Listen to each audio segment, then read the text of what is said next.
Hello my dear students, कैसे हैं आप सब। बिना संघर्ष कोई भी महान नहीं होता। बिना संघर्ष कोई भी महान नहीं होता। बिना कुछ किए जय जयकार नहीं होता।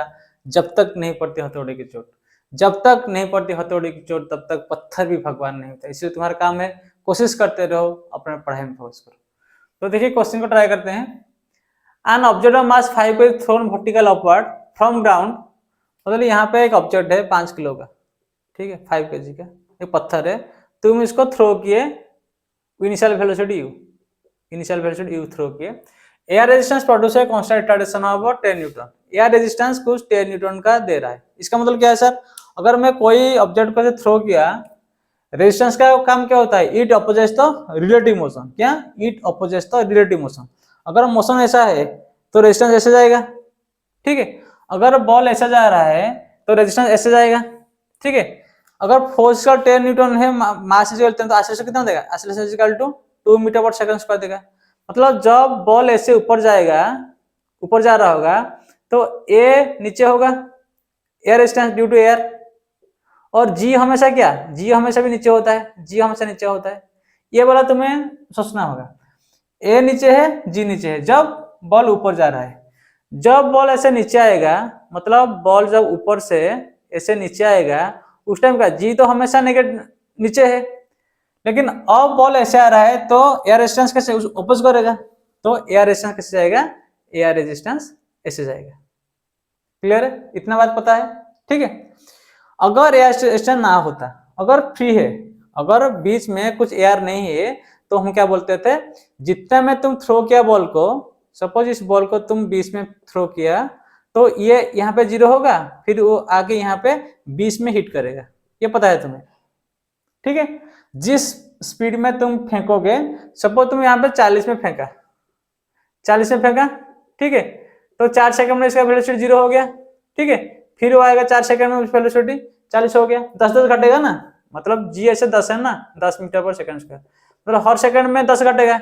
40 सेकंड मतलब टी इक्वल टू 4 सेकंड में उसका वेलोसिटी 0 हो गया। फिर यहाँ से फिर क्या होगा, 10 सेकंड में, 1 सेकंड में 10 बढ़ेगा, तो 4 सेकंड में 40 बढ़ गया। मतलब यहाँ पे जितना वेलोसिटी तुम मारे थे उतना वेलोसिटी हिट होगा।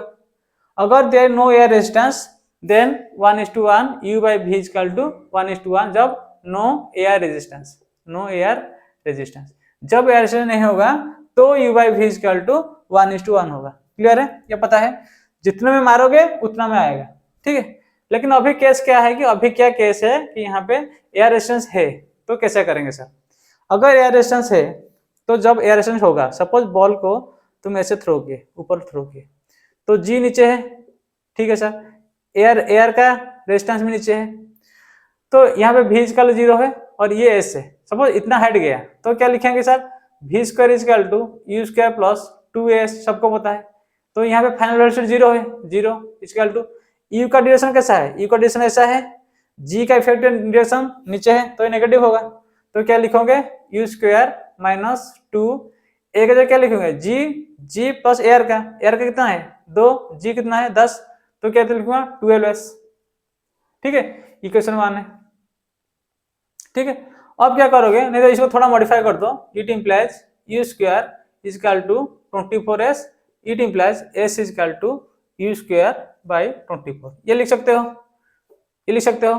तो u स्क्वायर 24s, तो s is equal u square by 24। क्यों सर, देखो जाने का जो डिस्टेंस है, आने का वही डिस्टेंस है, तो हम यहाँ पे डिस्टेंस को इक्वेट कर देंगे, ठीक है। जब बॉल नीचे से ऊपर आएगा, जब बॉल सपोज यहाँ से नीचे से ऊपर आ रहा है, नीचे ऐसा ऊपर से नीचे आ रहा है, ठीक है। यहाँ पे देखो जी तो हमेशा नीचे लगेगा, बॉल अगर ऐसे आ रहा है एयर रेजिस्टेंस ऐसे जाएगा, तो एयर रेजिस्टेंस की तरह कैसे जाएगा, ऐसे जाएगा।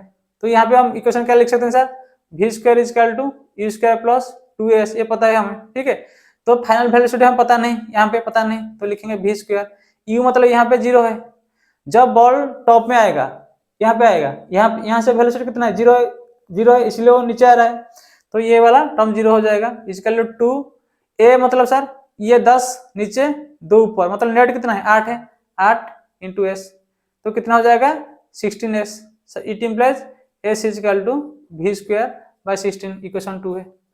अब ये दो इक्वेशन को हम इक्वेट कर रहे हैं, क्या करेंगे sir, s is equal u square by 24, u square by 24 is equal to v square by 16। It imply sir u square by v square is equal कितना होगा 24 बाई 16। काट दो 424 416 424 2 3 ठीक है 3/2। तो हम क्या लिख सकते हैं u by v is equal to √3 is to √2। ठीक है u भाई का रेशियो कितना है √3 इज टू √2। क्लियर है। तो तुम्हें क्या इसमें समझ में आया, समझ में क्या आया सर, अगर एयर रेजिस्टेंस नहीं होता, अगर no air resistance then u by v का रेशियो होता 1:1। जब एयर रेजिस्टेंस होगा तो रेशियो अलग अलग होगा, इस केस में रेशियो है √3 is to √3। Okay thank you bye.